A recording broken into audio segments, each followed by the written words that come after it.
Então nós vamos falar sobre a história da ciência e toda a ciência tem uma mãe. A ciência como um todo tem uma mãe. A primeira de todas as ciências é qual? A filosofia. A filosofia é a mãe de todas as ciências porque é ela que começa as investigações a respeito da natureza, a respeito do universo, de como as coisas funcionam. E veja que até lá, a época de Newton, os cientistas eram considerados, na verdade, filósofos.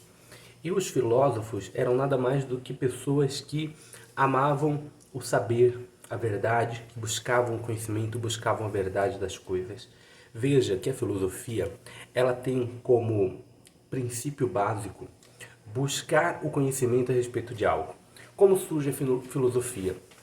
Ela surge como a ciência primeira, inata do homem, e que está relacionada ao espanto do ser humano diante da realidade. Então eu vejo a realidade, eu vejo o mar, eu vejo o céu, eu vejo a pedra, a água, qualquer parada dessa. E eu me espanto diante disso. Eu acho isso muito louco. E aí eu começo a questionar como é que as coisas funcionam, como é que as coisas são, por que é assim, por que é desse jeito, por que é assado, enfim. Então, toda e qualquer pergunta é uma pergunta filosófica. O que veio primeiro, o ovo ou a galinha? Toda e qualquer pergunta é uma pergunta filosófica. E a filosofia, ela vai começar a se ramificar à medida que os filósofos começam a criar novas questões. Então a filosofia cria questões, vai atrás das respostas e gera novas ciências. Então hoje, com a divisão das ciências em áreas específicas que não sejam dentro da filosofia, os cientistas não são mais chamados de filósofos, mas toda vez que um cientista faz uma pergunta e vai atrás da resposta, nós chamamos isso de filosofia. Então toda ciência tem a sua parte filosófica, portanto. Veja, a filosofia vai se ramificar em algumas coisas através das questões, as grandes questões da vida, as grandes questões fundamentais que começam a gerar questionamentos e ramos da ciência. Então, por exemplo, quando o homem se pergunta qual é a forma correta de viver, quando o homem se pergunta qual é a maneira correta de conviver com os outros, então isso aqui vai gerar o ramo da ética. Ética. Só que, veja, essa palavra que nós conhecemos hoje como ética, ela, na verdade, vem do grego, vou colocar entre parênteses, ethos. O ethos não é o que você entende hoje por ética exatamente. Na verdade, ética é a tradução do grego ethos. Quando passamos para a era romana, a palavra ethos é traduzida como a palavra moralis para o latim. E no latim, portanto, moralis significa a mesma coisa. Ética é o estudo dos costumes e moralis também significa o estudo dos costumes. Quando nós falamos de filosofia clássica, ética e moral é a mesma coisa. Isso foi se separando ao longo do tempo. Então, ética e moral no princípio eram a mesma coisa, eram o ethos, o estudo dos costumes. Quando o homem se questiona sobre outras coisas, como por exemplo, por que o céu é azul,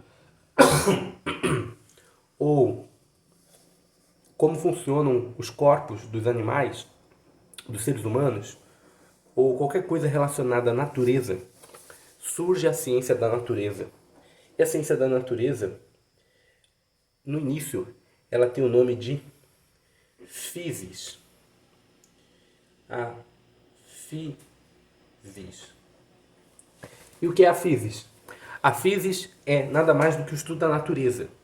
Se ela é o estudo da natureza, isso significa dizer que ela vai se ramificar dentro da ciência moderna em três grandes áreas do conhecimento que vão gerar as demais ciências. Essas três grandes áreas do conhecimento são a física Depois a física vai originar várias coisas como a engenharia, etc. Nós temos a química. Depois a química vai originar várias coisas também, como a farmacêutica, por exemplo. E veja que a física e a química, elas têm que surgir nessa ordem, porque primeiro eu estudo os átomos, como as coisas são, como as coisas são constituídas. Depois eu vou ter essa separação dos elementos, entender que existem elementos diferentes e que esses elementos, por sua vez, eles são elementos que têm características diferentes uns dos outros e que eles podem se ligar e quebrar as ligações, e é isso eu vou dar um nome de química. E eu percebo que o nosso corpo também funciona com uma estrutura química, uma estrutura físico-química que gera a vida. Então, desse modo surge a biologia. Então, essas ciências, elas vão surgindo de forma espontânea dentro da filosofia a partir das grandes questões filosóficas que, dentro da área da physis, dentro da filosofia, começam a se ramificar em outras ciências. Quando o homem se pergunta, por exemplo, qual é a essência das coisas? Qual é a essência de todas as coisas? Por que as coisas são da maneira que elas são? As coisas são o que são ou não são? Ou as coisas são, na verdade, ideias, as ideias, elas são a essência das coisas, enquanto as coisas materiais são apenas representações. O que é uma lousa? O que é, sei lá, o amor? O que é a vida? O que é as coisas enquanto essência da existência? E aí eu paro de me questionar sobre a physis, sobre meramente a natureza física das coisas, e eu começo a me preocupar com a natureza que está além da física, e esse além da física é a metafísica. Então, nós temos uma outra grande área que é a metafísica. A metafísica vai estudar, então, além da física, além da physis, além do estudo da natureza, a essência de todas as coisas. E as maiores questões filosóficas e as questões que permanecem no escopo da filosofia até hoje são as questões de ordem metafísica.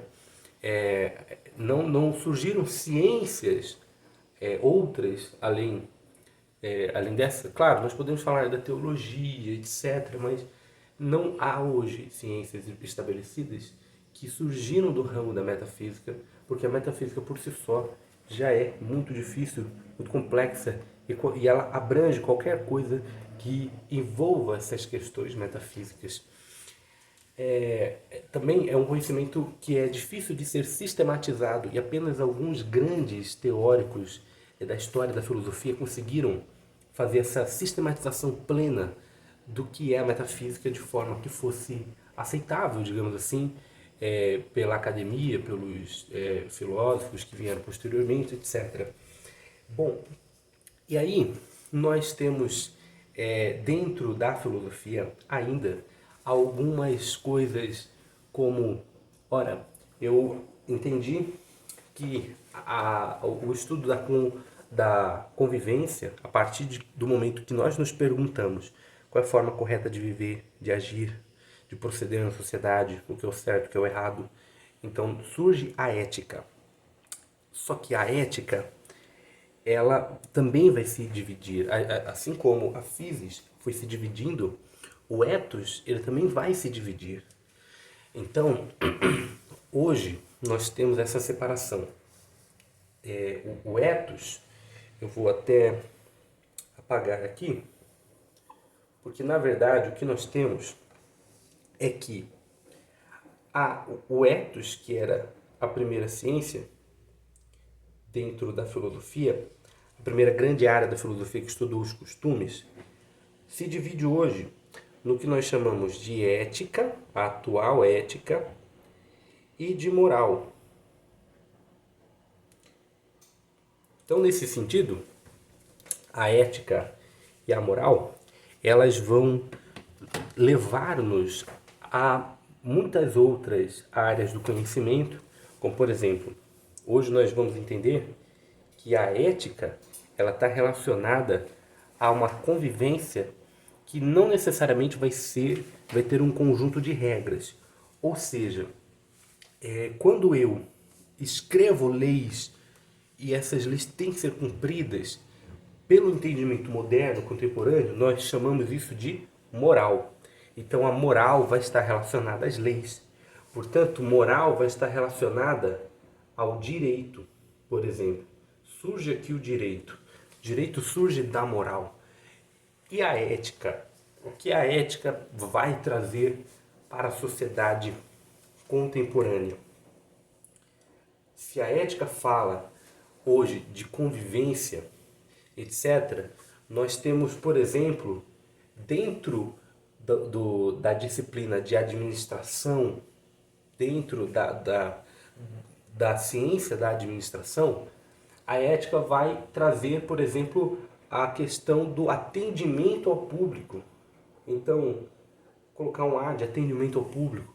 Dentro da parte de área da saúde, por exemplo, a ética vai trazer a questão da humanização. Vou colocar um H aqui de humanização. Dentro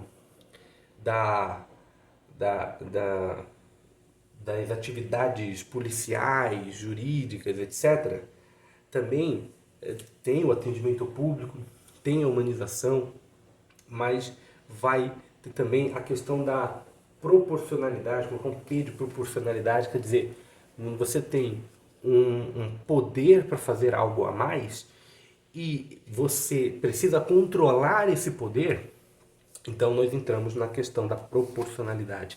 Veja que a filosofia, portanto, é a mãe de todas as ciências e ela vai gerar uma série de outras ciências, uma série de ramificações que vão se aprofundando em algumas questões da realidade e gerando o processo científico. Se eu não tenho uma boa filosofia, eu não tenho uma boa ciência. E veja que depois a ciência retorna à filosofia quando as questões científicas geram novas questões filosóficas que precisam ser trabalhadas, como questões éticas, etc. Haja vista informática, que é um ramo que surge lá da física. E aí essa física vai trazer para nós coisas como inteligência artificial, como dados, Big Data. E aí nós temos que olhar para essas coisas dentro da filosofia e começar a traçar novos pensamentos, novos raciocínios filosóficos que venham abranger tudo isso que foi construído e pensar numa ética da informação, uma ética dos dados, uma ética da inteligência artificial. Então a filosofia, ela nunca morre, ela apenas produz ciência. Essa ciência, ela vai para o mundo, só que essa ciência traz novas questões para a filosofia, e essa é a filosofia que vai continuar avançando, vai continuar crescendo, vai continuar se desenvolvendo com cada vez novas questões importantes. Então, por isso, a filosofia é a mãe de todas as ciências, e não só a mãe de todas as ciências, como uma vez que eu sei que a ciência vai e volta para a filosofia, nós temos hoje um ramo importantíssimo da filosofia, que é a filosofia da ciência. Então, a filosofia da ciência, ela é extremamente importante, ela diz respeito a como nós vamos fazer para considerar algo como uma ciência de fato, ou uma pseudociência, e não só isso, mas qual é o método científico adequado. Não só qual é o método científico adequado, mas como que nós podemos fazer com que a ciência seja na sociedade mais influente, mais levada em consideração. Por quê? Porque hoje nós temos muitas áreas do conhecimento, como a política, como a psicologia, entre outras, dentro até da medicina, enfim, onde nós temos muitas práticas que não são baseadas em evidência, práticas que não são científicas. E aí a filosofia da ciência, ela vai trabalhar como que nós podemos estabelecer o uso de práticas baseadas em evidência dentro das áreas do conhecimento, para que essas áreas do conhecimento sejam, portanto, mais científicas. Então, hoje nós temos a psicologia baseada em evidências, a medicina baseada em evidências, a política baseada em evidências, a economia baseada em evidências e até áreas do conhecimento que parecem ser possíveis de você dizer, mas isso aqui deve ser baseado em evidências, como, por exemplo, a própria filosofia baseada em evidências, FBE. Por que filosofia baseada em evidências? Ora, porque se a filosofia é a mãe de todas as ciências e ela traz para nós o conhecimento científico, então a própria filosofia deve ser científica. E por que isso é extremamente relevante? Porque a função do filósofo, por muitas vezes, ela é uma das funções mais perigosas que existe. Veja que em nome de uma filosofia podem surgir diversas linhas de raciocínio, diversas linhas de pensamento que levam a revoluções, que levam a guerras e etc., que levam a mudanças políticas bruscas dentro de uma sociedade. E essas mudanças, essas revoluções, etc., elas podem ser desastrosas ou gloriosas. Veja, haja em vista aí, por exemplo, a influência que teve Olavo de Carvalho na cultura brasileira, a influência que teve Karl Marx no mundo inteiro, na Europa, na sua época, etc, etc, etc, assim por diante. Então, um filósofo pode mudar realmente o mundo. Portanto, a filosofia baseada em evidências, ela visa evitar que a filosofia seja usada como um instrumento para fomentar ideologias que não sejam ideologias eficazes, efetivas. Veja, por mais que nós devemos apreciar a capacidade de postular uma teoria ideológica de Karl Marx, Karl Marx não apresenta exatamente evidências daquilo que ele quer mostrar. Então, não é necessariamente uma filosofia baseada em evidências. É uma ótima ideologia. Karl Marx é um perfeito ideólogo, um sublime ideólogo. Entretanto, a ideologia por si só não é algo baseado em evidências, visto que é algo que alguém acredita e prega aquilo como se fosse uma espécie de religião. Então, a filosofia baseada em evidências, ela trabalha para que isso seja evitado, para que nós não estabeleçamos apenas a nossa opinião, as nossas crenças, mas aquilo que realmente vai funcionar na prática está muito relacionada também à corrente pragmatista dentro da história da filosofia. Se a filosofia pode ser baseada em evidências, por que não até mesmo a teologia baseada em evidências? O que seria uma teologia baseada em evidências, meu Deus do céu? Como que eu vou estudar Deus me baseando em evidências? Ora, aí nós temos os argumentos da existência de Deus, socrático, Tomás de Aquino, etc. Mas nós temos aqui um grande retorno à metafísica. Então, nesse momento aqui, a metafísica, que é a origem da filosofia lá atrás, ela vai trazer para nós um retorno, eu chamo de renascença metafísica, que é o momento em que nós começamos a entender que as coisas realmente têm uma essência pré-existente. Veja que, ainda que nunca se tivesse falado em ética na história do universo, a ética já seria uma possibilidade pré-existente. Ainda que ninguém nunca tivesse feito lá o Teorema de Pitágoras, o Teorema de Pitágoras, ele já era um fato antes de ser descoberto. Veja que nós, seres humanos, apenas fazemos descobertas. Essas descobertas, elas são, então, produtos não só da imaginação humana, mas elas são coisas que estão no universo e que eram pré-existentes. A ideia das coisas precede as próprias coisas, assim como já falava lá Platão do mundo das ideias. Então, basicamente essa é a origem de toda a ciência, a filosofia como mãe de todas as ciências, e as ciências que retornam ao berço materno através das grandes questões que são criadas todos os dias.